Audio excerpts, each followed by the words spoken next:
All India human rights के main है आप।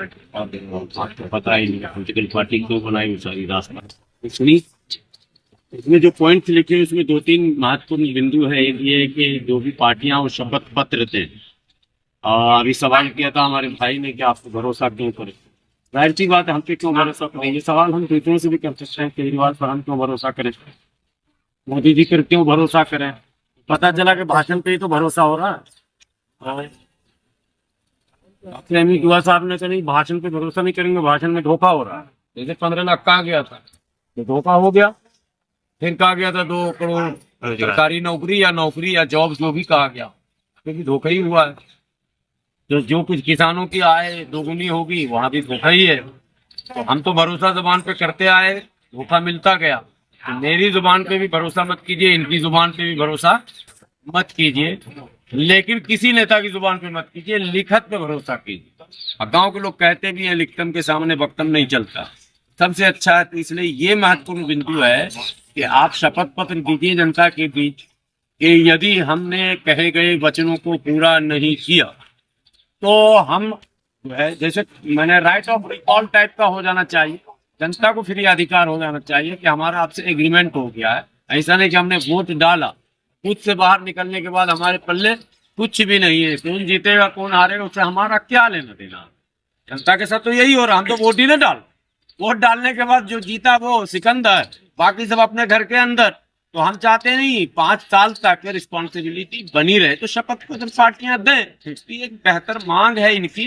और एमपी ने जो ये मुद्दा उठाया, मुझे लगता है कि मीडिया के माध्यम से जनता तक बात जाएगी, जनता भी कहेगी कि हाँ ये होना चाहिए। उससे क्या होगा कि जब पार्टियां शपथ पत्र देंगी। दूसरा मुद्दा एक और प्रमुख है, संवैधानिक पदों पर रहते हुए चुनाव प्रचार का कमान संभालना, चुनाव प्रचार करना। आपने पिछले कई दिनों कई चुनाव को देखा होगा, राज्य के मुख्यमंत्री हों या देश के प्रधानमंत्री हों या देश के अन्य मंत्री हों, लगातार महीनों महीनों चुनाव में अपना समय लगाते हैं। अब प्रधानमंत्री, मुख्यमंत्री, केंद्रीय मंत्री, जिनके ऊपर बहुत सारा काम रहता है, बोझ रहता है।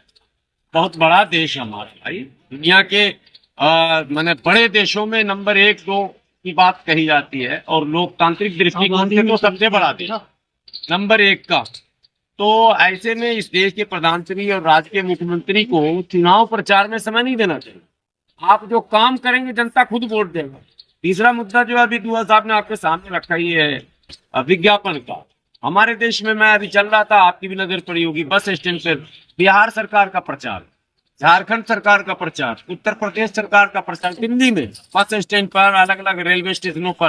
किस चीज का प्रचार है भाई, क्यों प्रचार कर रहे हैं। घर से हम जब बाहर निकलेंगे, सड़क अच्छी होगी, हम देखेंगे, हम खुश हो जाएंगे, वोट डालेंगे।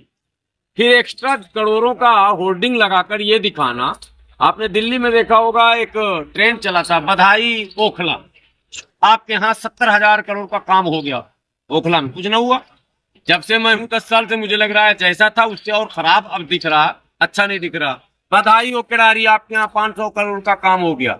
इतना इतना गड्ढा किराड़ी में है, और जाना होगा आपको बंगाल तो जाना पड़ेगा पहले महाराष्ट्र, यानी जाना है आपको खान साहब के घर तो शुक्ला जी, दुबे जी, पासवान जी के यहाँ घूमते हुए तब जाना पड़ेगा। रास्ता ही नहीं है, सारे रास्ते टूटे हुए, जाना है ए ब्लॉक और जेड ब्लॉक की तरफ गाड़ी मोड़ना पड़ रहा है।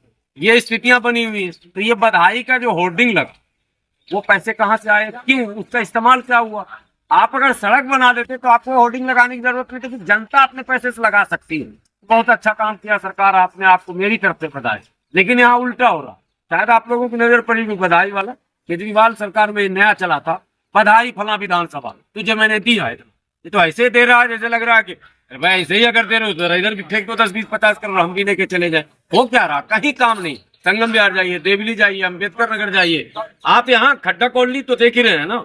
मैंने ओखला का एक बारिश 1 घंटा हो जाए, जो कि सेंट्रल यूनिवर्सिटी है, मथुरा रोड बगल में है, उसके बाद वो फ्रेंड्स कॉलोनी है, 1 घंटे की बारिश में जल और थल हो जाता है। इतने इतने पानी में करंट लगने से, किराड़ी में अभी 3 लोग मरे करंट लगने से, पानी में, बारिश में। किराड़ी विधानसभा की बात बता, नागलोई से लेके और मुंडका तक 1.5 फुट पानी। मुख्य मार्ग जिसको हम नेशनल हाईवे कह सकते हैं, जिसको रोहतक रोड कहते हैं, आप लोग को पता होगा रोहतक रोड हमारा जो सेंसिटिव रोड है, वो फौज के मूवमेंट के लिए बना था, कैंट आने जाने के लिए। वो रोड सीधे जाते जाते फतेहाबाद होते हुए बॉर्डर तक जाता है।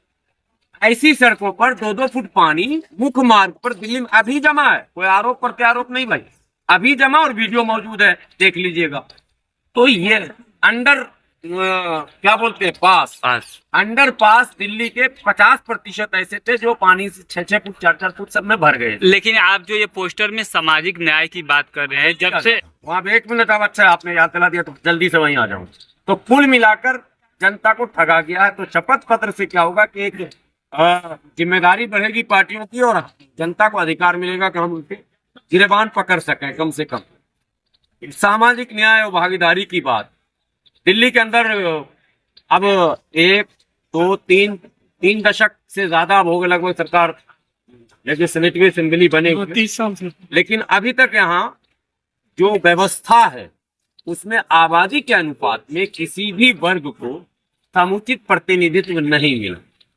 ठीक है, कहीं ना कहीं प्रत्यक्ष या परोक्ष हर हाल में उनको ज्यादा से ज्यादा तवज्जो दिया गया जो पहले से ही माने सामाजिक दृष्टिकोण से भी श्रेष्ठ है और आर्थिक दृष्टिकोण से संपन्न है। तो सवाल ये होता है वोट हमारा राज तुम्हारा क्यों चलेगा। इसलिए ये बातें लिखी गई है कि हम भागीदारी। अब जैसे महिला की बात इन्होंने की, महिला मुख्यमंत्री दिल्ली में हो चुकी है, लेकिन महिला मुख्यमंत्री होना, महिला महामहिम राष्ट्रपति हो जाना, प्रधानमंत्री हो जाना, ये भी समस्या का समाधान है। वैसे तो अल्पसंख्यक राष्ट्रपति 2 तो 3-3 4 बार हो गए, मसला तो हमारा हल नहीं हुआ। राज्यपाल कितने हो गए मुसलमान। तो वैसे महिला आबादी के अनुपात में या तो 50% भागीदारी हो, तो उसको काउंटर करने के लिए एक मॉडल बनाने के लिए इन्होंने कहा कि हम 70 का 70 इस बार सरकार ही महिला को चाहे। भाई तुम इतने दिन चलाए, पुरुष इतने दिन चलाए, महिला कम से कम इतने दिन चलाए। एक बात और समझिए, महिलाओं के विषय में आप लोग जानते हैं, महिला भले लड़ती बहुत है मगर मिलती जल्दी है। तो हमारे यहाँ लड़ने के बाद दीवारें लंबी खींची जा रही है। कम से कम महिला राजनीति में आएंगी तो ये जो दीवार नफरत की खड़ी हो रही है उसको गिराने में, क्योंकि महिला का एक नेचर है, वो नफरत की दीवार को बहुत लंबा नहीं खींचती, जल्दी से तोड़ती। लड़ेगी भी फास्ट तो माने मिलेगी भी फास्ट। तो कम से कम ये जो नफरत वाली पॉलिटिक्स है उसको काउंटर तो किया जाएगा। अरविंद, एक फार्मूला है, कोई जरूरी है कि 70 का 70 कल घोषणा ही हो रहा। एक प्रस्ताव दिल्ली की जनता को दिया गया है ताकि क्या ऐसा भी हो सकता है, क्या ये भी हो सकता है क्या, लेकिन सामाजिक भागीदारी को सुनिश्चित करना ये कर्तव्य बनता है सबका, उस पर हम लोग लगे।